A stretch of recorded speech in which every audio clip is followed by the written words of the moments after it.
नमस्कार, यादव, सत श्री अकाल, जय भीम, जोहार। भारत जैसे विशाल लोकतांत्रिकता वाले देश, जिसे पूरे विश्व का सबसे बड़ा लोकतंत्र की जन्मभूमि कहा जाता है, जहां 80% लोग खेती बाड़ी करते हैं, खेत में काम करके अपना गुजारा बस करते हैं, अपना भरण पोषण करते हैं। भारत के अर्थव्यवस्था पर कृषि का एक बहुत बड़ा रोल होता है। वहीं यदि देश के किसान सड़कों पर उतरे हुए हैं, उस देश के किसान यदि अपनी मांगों को लेकर के किसी कानून के विरुद्ध में इस कड़कड़ाती ठंड में खुले आसमान में सड़कों पर यूं बैठे हैं, तो इससे बड़ा देश का दुर्भाग्य और क्या हो सकता है। आइए जानने का प्रयास करते हैं, आखिर क्यों किसान सड़कों पर आज बैठे पड़े हैं। सरकार ने 3 विधेयक लेकर के आए हैं जो कि किसान से संबंधित है।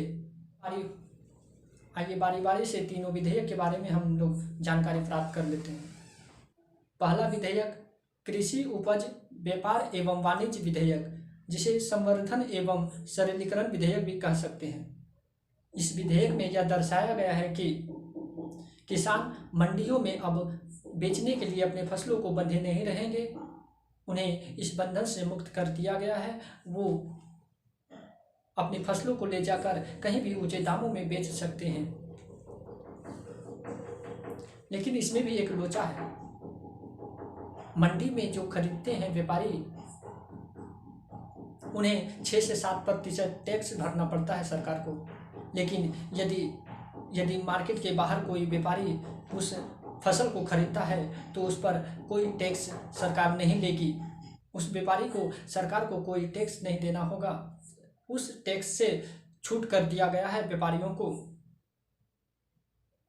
और उसमें यह भी प्रावधान कर दिया गया है कि वो व्यापारी चाहे अपनी मनमर्जी के जितना चाहे उतना अन्न खरीद सकता है।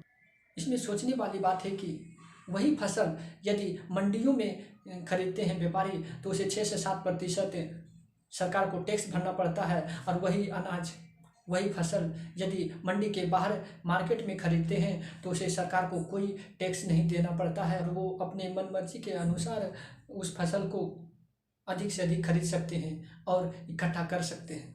तो भला वो व्यापारी क्यों मंडियों में जा कर के लाइसेंस ले कर के टैक्स भरे, सरकार से फसल ये खरीदे और टैक्स भरे। उसकी बचत वो करेगा, जिससे धीरे धीरे मंडियाँ समाप्त हो जाएगी और मार्केट में ही अनाज खरीद फरोख्त होते रहेगा।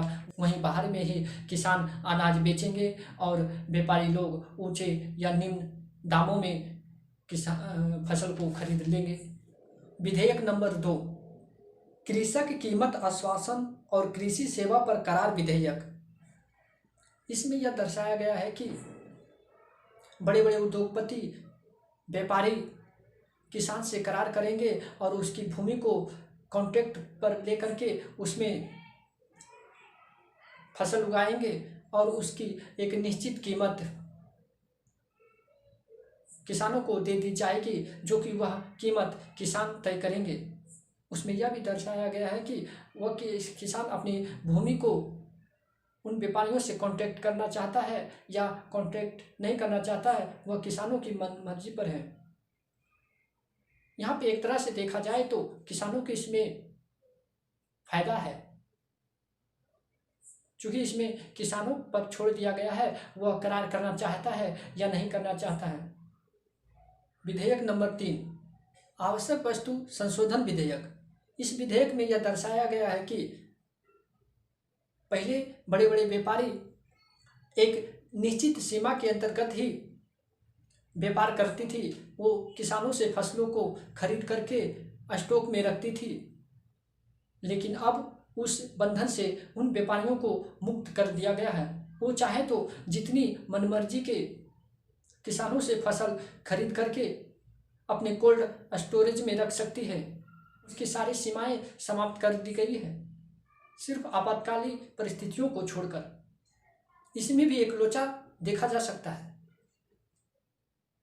बड़े बड़े उद्योगपति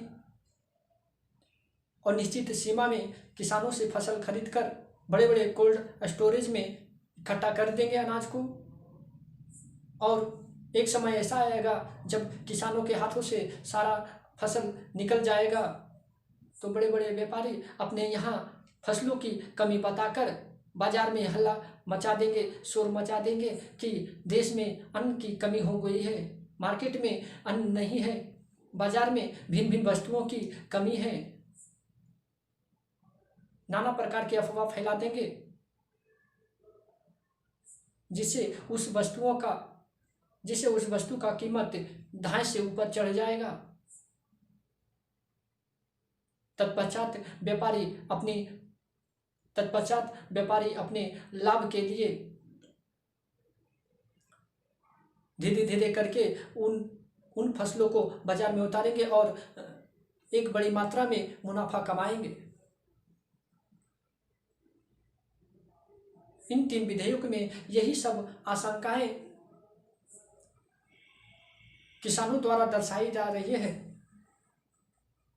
इसमें क्या सही है क्या गलत है ये तो सरकार और किसानों के बीच बातचीत से ही सुलझेगा।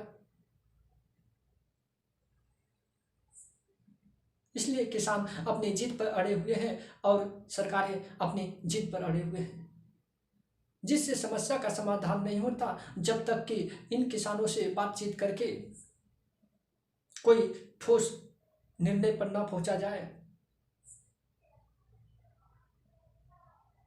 हर समस्या का समाधान है बातचीत में ही सभी समस्याओं का समाधान निहित है।